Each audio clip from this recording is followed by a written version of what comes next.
데살로니가전서 4장 13절에서 5장 11절까지 말씀입니다. 어제 말씀드렸던 데살로니가전서 4장과 5장의 내용은 데살로니가 교회에 대한 바울의 권면과 교훈이라고 말씀을 드렸습니다. 그런데 이러한 바울의 권면과 교훈은 장차 이 땅에 오실 주님의 재림이라는 종말의 때를 준비하는 자들로서 우리가 어떻게 오늘을 살아가야 하는지를 말씀하고 있다고 말씀을 드렸습니다.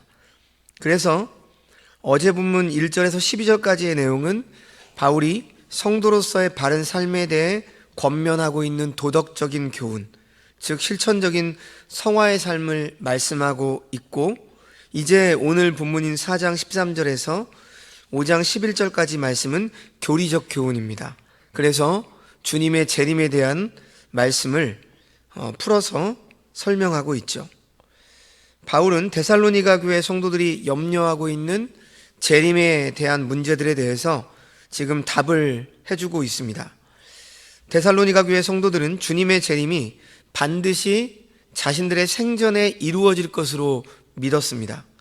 왜냐하면 주님께서 승천하실 때 곧 오실 것처럼 말씀하셨기 때문에 그렇게 믿었던 것이죠. 그러므로 그들은 재림 전에 죽은 자들에 대해서는 영광에 참여할 수가 없다라고 생각하고 있었기 때문에 재림 이전에 죽은 자들에 대해서 그들은 근심하고 있었습니다. 그래서 바울은 오늘 13절 말씀에 이렇게 재림에 대해서 오해하고 근심하고 있는 데살로니가 교인들에게 이렇게 말씀을 시작하고 있습니다. 형제들아, 자는 자들에 관하여는 너희가 알지 못함을 우리가 원하지 아니하노니 이는 소망 없는 다른 이와 같이 슬퍼하지 않게 하려 함이니라. 디모데전서 6장 17절 말씀을 보면 이런 말씀이 있습니다. 악인은 죽을 때 그 소망이 끊어지나니 불의의 소망이 없어지느니라. 악인들, 즉 불신자들의 죽음이란 바로 소망이 끊어지는 것입니다. 그러나 우리 신자들에게 죽음은 소망이 없는 결말이 아니지요. 그래서 예수 그리스도를 믿는 자들은 슬픔 중에서도 소망을 갖게 되는 것입니다. 14절 말씀을 보십시오. 우리가 예수께서 죽으셨다가 다시 살아나심을 믿을진대 이와 같이 예수 안에서 자는 자들도 하나님이 그와 함께 데리고 오시리라. 즉 주님이 죽음에서 부활하신 것처럼 재림의 날에 이미 죽은 자들이 부활해서 그 영광에 참여한다라는 말씀을 하고 있습니다. 그러므로 우리가 성도의 죽음을 슬퍼하지 말아야 될 이유는 예수께서 다시 오실 때 그를 데리고 오실 것이기 때문입니다. 우리가 예수의 죽었다가 다시 사심을 믿을진대 라고 하는 말은 예수의 죽음과 부활이 역사적 사실이고 믿음의 기본적인 내용을 나타내고 있는 말씀입니다. 자, 그리고 15절에 주께서 강림하실 때까지 우리 살아남아 있는 자도 자는 자보다 결코 앞서지 못하리라. 이렇게 말씀함으로 이 땅을 살아가는 성도들은 먼저 간 믿음의 선배들의 길을 따라서 충성스럽게 하나님의 말씀을 지키고 따르고 그 사명을 감당해야 된다라고 하는 말씀을 하고 있습니다. 우리말에 이런 말이 있죠. 개똥밭에 굴러도 이승이 좋다. 이런 말이 있습니다. 이 말의 뜻은 세상에서 아무리 비참한 처지에 놓여 있을지라도 죽은 사람들보다는 낫다. 이렇게 해석할 수 있겠죠. 하지만 부활을 소망하는 그리고 재림을 기다리는 예수 그리스도를 믿는 그리스도인들에게는 이 말이 합당하지 않습니다. 우리는 하나님과 함께 영원이라고 하는 시간을 살아가는 사람들입니다. 그래서 현생과 이생이라는 경계로 삶의 가치를 판단하는 자들이 아닙니다. 예수 그리스도를 향한 믿음 안에서 각자에게 주어진 믿음의 사명을 어떻게 감당했는가, 그리고 앞으로 예수 그리스도와 함께 어떻게 살아갈 것인가, 이것이 더 중요한 가치를 가지고 있는 우리의 믿음의 기준이 되는 것이죠. 그래서 바울은 이제 16절 이하의 말씀을 통해서 데살로니가 교회 성도들에게 주님께서 재림하실 때 어떤 일이 이루어질 것인지에 대해서 말씀을 하고 있습니다. 16절 말씀을 보시면 주님께서 재림하실 때 먼저 재림을 알리는 주님의 호령과 천사장 소리, 그리고 하나님의 나팔 소리가 있을 것이다 말씀을 하고 있습니다. 이와 같은 사실은 주님의 재림이 온 인류 가운데 공개적으로 이루어질 것을 말씀하고 있는 것이죠. 따라서 오늘날 많은 이단들 중에 주님의 재림에 대해서 마치 자신들 가운데, 그것도 소수의 특권층에 속한 사람들 가운데 은밀하게 이루어진 것처럼 말하고 있다라고 한다면 우리는 그들의 말이 거짓이라는 것을 오늘 말씀을 통해서 확인해야 합니다.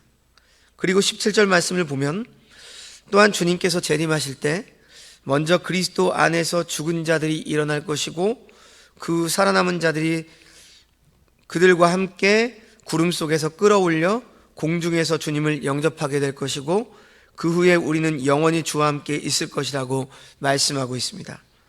바로 이렇게 주님의 재림과 영광스러운 부활은 성도들에게 큰 소망과 위로가 되는 것입니다.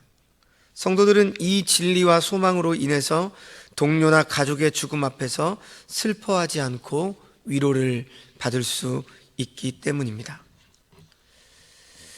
자, 이제 5장 1절부터 이제 11절까지 말씀은 그리스도의 재림에 대해서, 즉 주님이 이 땅에서 다시 오실 때에 관한 이야기가 전개되고 그리고 그때를 기다리면서 우리는 과연 어떤 자세로 살아가야 하는가, 이 부분에 대해서 가르쳐 주십니다.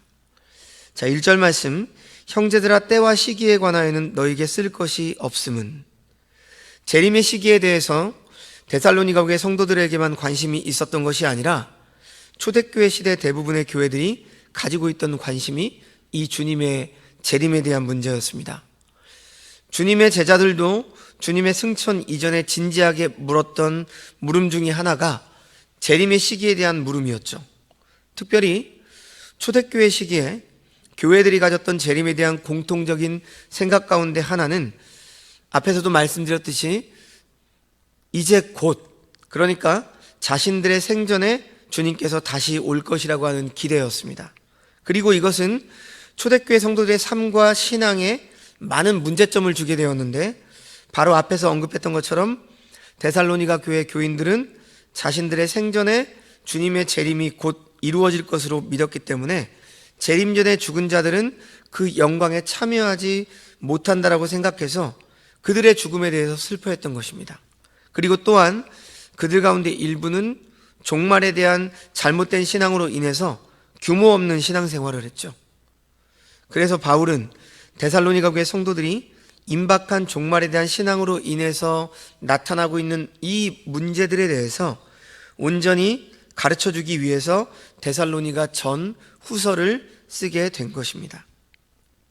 오늘 말씀에 예수님이 재림하시는 정확한 연대, 날짜, 시간, 이것을 때와 시기라고 말씀을 하고 있죠. 하나님께서 우리 인생에게 감추어 두신 두 가지가 바로 개인의 종말과 세상의 종말, 즉 개개인의 죽음과 주님의 재림의 시기입니다. 성경은 이 두 가지만큼은 알기를 허용하게 하지 않죠. 우리는 하나님께서 금하신 문제를 자꾸 알려고 해서는 안 됩니다. 그것은 마치 이것과 비슷합니다. 선악과를 따먹지 못하도록 하신 것을 자꾸 쳐다보고 따먹으려고 하는 것과 같은 행위가 되는 것입니다. 그래서 사도 바울은 때와 시기에 대해서 너희에게 정확히 뭐라 가르칠 것이 없다라고 말씀하고 있는 것이죠. 그러나 한 가지, 성경에서 가르친 대로 재림의 징조에 대해서는 우리가 좀 알 수 있습니다. 지금부터 우리가 그것을 배울 수가 있죠. 잉태한 여인의 비유를 통해서 사도 바울은 데살로니가 교인들에게 말씀을 가르칩니다. 여자가 임신하면 정확한 날짜는 몰라도 언제쯤 아기가 태어날 것임은 짐작을 하죠. 그러나 며칠 몇 시에 태어난다는 것은 의사도 모르고 산모도 모르는 것입니다. 그와 마찬가지로 예수님의 재림도 이와 비슷하죠. 재림이 가까워진다라고 하는 징조는 성경 여러 군데에서 설명해 두셨습니다. 그러나 정확한 날짜에 대해서는 전혀 언급이 없죠. 그렇다면 왜 하나님께서 시기를 가르쳐 주시지 않으셨을까요? 항상 준비한 삶을 살게 하기 위해서입니다. 시기로 인한 혼란을 막기 위해서입니다. 왜 시기에 대해서 말씀을 하지 않으셨나를 지금 다음 2절에서 이렇게 말씀을 합니다. 주의 날이 밤의 도적과 같이 이를 줄을 너희 자신이 자세히 알미라. 도둑은 예고 없이 옵니다. 예수님께서 도둑이 되어서 무엇을 훔치러 오신다는 그런 말씀이 아니고 지금 도둑처럼 아무 예고 없이 예기치 않은 때에 갑자기 오신다라고 하는 것입니다. 하지만 여기에서 도둑이라고 하는 비유는 오직 생각하지도 않은 때에 갑자기 온다는 것을 강조하기 위한 표현일 뿐이지 사실 우리 믿는 자들에게는 도둑이 아니죠.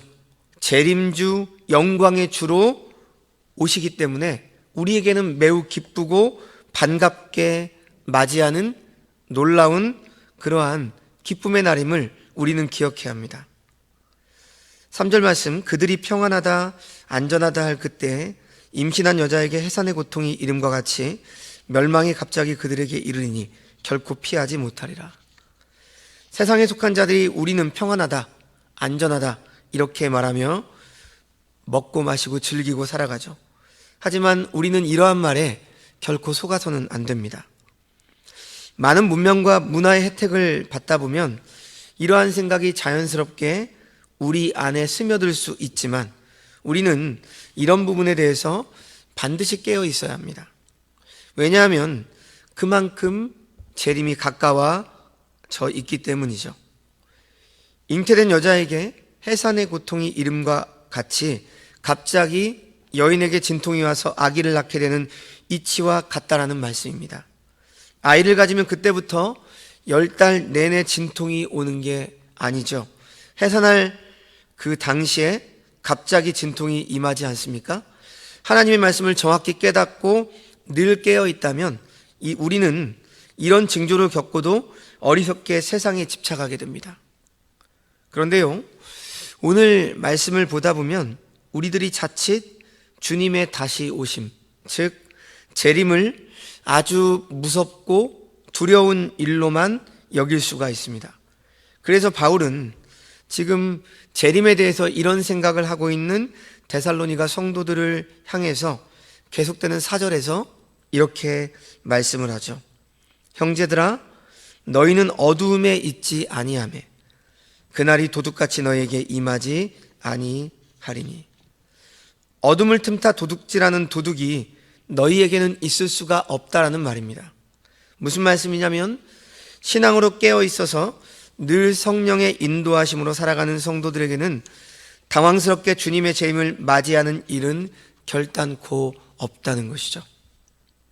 이렇게 분명히 기록해 두었는데도 성도라는 자들이 늘 생각하기를 재림은 도둑같이 임한다라고 생각하니 문제인 것입니다.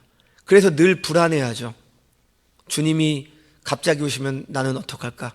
그러나 우리 믿는 자들에게는, 빛의 자녀들에게는 어둠에 대한 걱정이 없는 것입니다. 그래서 우리에게는 도둑처럼 임한다라고 하는 말은 어울리지 않는 표현입니다. 자, 5절 말씀, 너희는 다 빛의 아들이요 낮의 아들이라. 우리가 밤이나 어둠에 속하지 아니하나니. 우리가 진정으로 주님을 바로 믿고 섬기는 자들이라고 한다면 그 사람은 빛의 아들이고 낮의 아들이어서 어둠에 속하지 않는 사람입니다. 이 말은 소속이 다르다는 말이죠.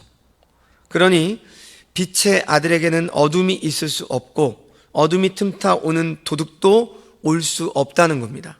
그러므로 신자들에게는 주님의 재림이 도둑같이 임할 수 없다는 말씀이죠.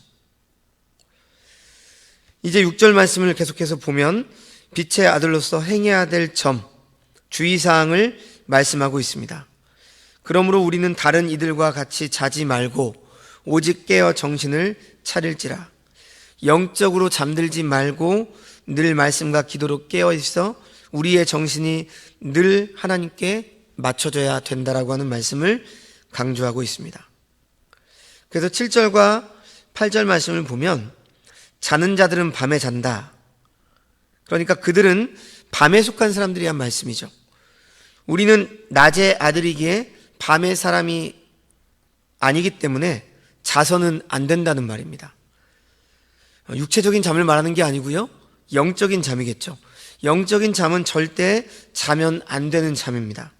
취하는 자들도 지금 밤의 사람들입니다. 세상 것에 너무나 몰입해서 열중하는 자들, 밤에 속한 자들이죠. 밤의 사람들은 빛 대신, 낮 대신 주님을 뵐 수가 없습니다. 밤은 빛이 나타나면 저절로 물러가 버리는 존재이기 때문입니다. 그래서 세상적인 삶으로는 절대 주님의 재림을 맞이할 수 없음을 지금 바울은 가르쳐주고 있습니다. 우리는 낮에 속하였으니, 이 말씀은 진리 대신 주님께 속하였다는 말이죠.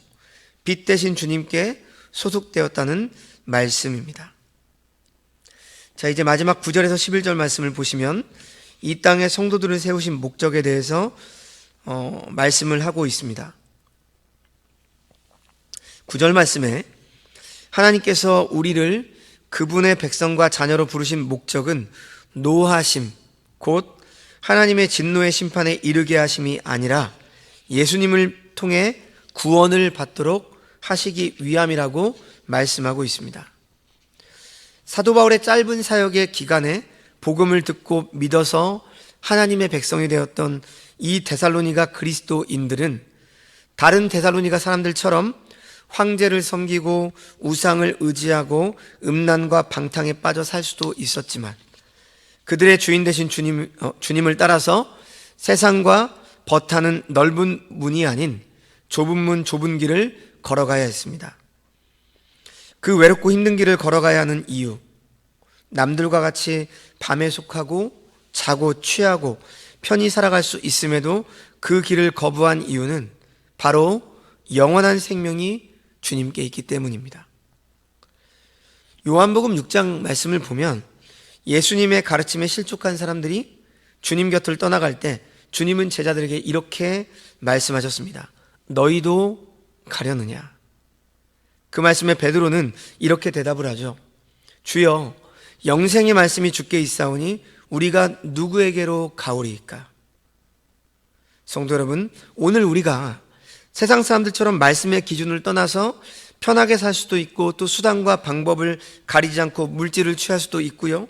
또 누구보다 더 세상의 쾌락을 추구할 수 있음에도 불구하고 세상과 벗하지 않고 주님 곁을 머물며 하나님의 말씀을 지켜 순종하려고 하는 이유가 무엇입니까? 어떤 것 때문이죠? 하나님 말씀을 지키면 우리가 더 부자가 되고 더 건강해지고 이 땅에서 더욱더 영광스러운 부유한 삶을 살 수 있기 때문입니까? 아니죠. 왜 주님의 말씀을 듣고 주와 함께 있으려고 하고 세상을 벗하지 않으려고 합니까? 영생이 주님에게 있기 때문이죠. 여러분, 영생은 단순히 생명의 길이만을 의미하지 않아요. 생명의 길이가 끝이 없는 게 영생이라고 하는 개념이라면 영벌에 처한 자들도 영생을 얻었다고 할 수 있죠. 그들도 안 죽습니다. 그들도 영원히 삽니다. 하지만 주님과 단절된 삶을 살죠. 그래서 영벌이라고 합니다. 그래서 성경이 말하는 영생은 단순한 생명의 길이를 말하는 게 아니라 하나님과 관계가 회복되어서 하나님의 통치와 다스림 가운데 영원토록 교제하는 기쁨이 충만한 삶, 이것이 영생입니다. 그래서 구원을 설명하면서 10절 말씀에 깨어있든지 자든지 자기와 함께 살게 하려 하셨느니라 이렇게 말씀하고 있는 겁니다. 우리가 죽거나, 그러니까 육체적으로 죽어 있거나 살아 있거나 늘 하나님과 거하는 것이 영생이란 바로 그런 의미라는 것이죠. 많은 사람들이 그래서 영생과 하나님의 나라를 공간적인 개념으로 제한하려고 합니다. 그래서 뭔가 좋은 장소, 근사한 곳, 값비싼 것들이 가득한 장소에 들어가서 누리는 것이 영생이다 이렇게 생각을 합니다. 그러나 하나님의 나라와 영생의 핵심은 주와 함께 거하는 것입니다. 영원토록. 우리 주님이 계신 곳이 바로 하나님 나라요, 그분이 돌보시는 곳이 천국입니다. 그래서 우리는 이 땅에서 이미 하나님의 나라와 천국을 맛보며 살아갈 뿐 아니라 장차 완성되어질 하나님 나라에서 이제 아픔과 고통과 연약함을 벗어버리고 주님과 같이 변화되어서 영원히 함께할 그 날을 고대하는 것입니다. 바울은 마지막 11절 말씀에 지금처럼 이 소망으로 서로를 권면하고 세워주라 이렇게 말씀합니다. 누군가 죽음 앞에 두려워하게 될 때, 누군가 세상의 쾌락에 빠져 잠에 취할 때, 누군가 다시 오실 주님에 대한 초점을 잃어버리고 이 땅의 단꿈에 취해 있을 때 서로 권면하라. 그래서 다시 오실 주님을 바라볼 수 있도록 격려하라. 바울은 이렇게 부탁하고 있습니다. 자, 오늘 말씀은 여기까지입니다. 말씀을 마치겠습니다. 그 당시에는 지금처럼 성경을 통해서 정리된 복음과 하나님의 약속을 날마다 묵상할 수도 없었습니다. 그러나 데살로니가 교인들은 바울에게 자신들이 처한 상황과 죽은 자의 부활에 대한 진지한 고민과 질문들을 던지면서 답변을 기다리고 있었습니다. 그리고 비록 예수님의 재림에 대해서 잘못된 이해로 경솔히 행하는 자들도 있었지만 그들에게 예수님의 재림은 너무나도 중요한 신앙의 뿌리였고 다가올 실제였습니다. 비록 바울이 몇 주간의 시간을 통해서 전해준 하나님의 말씀과 그 뒤에 전해진 서신이 전부인 상황이었지만 그 말씀을 듣고 거대한 도시에서 하나님의 백성으로 살아가고 있었습니다. 그들은 자신을 돋보이게 하는 것보다, 세상에 자랑할 만한 것보다 자신들을 따뜻한 시선으로 바라보시는 주님께 언제나 시선을 맞추고 살아간 자들이었습니다. 때로 우리가 속한 이 땅을 살아가면서 우리는 이러한 의문을 갖습니다. 과연 주님이 다시 오실까? 우리는 이러한 질문을 하며 막연한 기다림에 지칠 때도 있을 것입니다. 역사적으로는 2000년이 지났으니까요.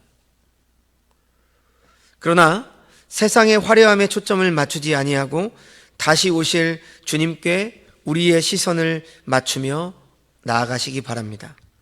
다가올 주의 날은 우리에게 두려움의 날이 아니요 기쁨의 날이고 우리가 사모하는 주님과 영원히 함께 거할 소망의 날이기 때문입니다. 그리고 우리는 진리의 말씀을 믿습니다.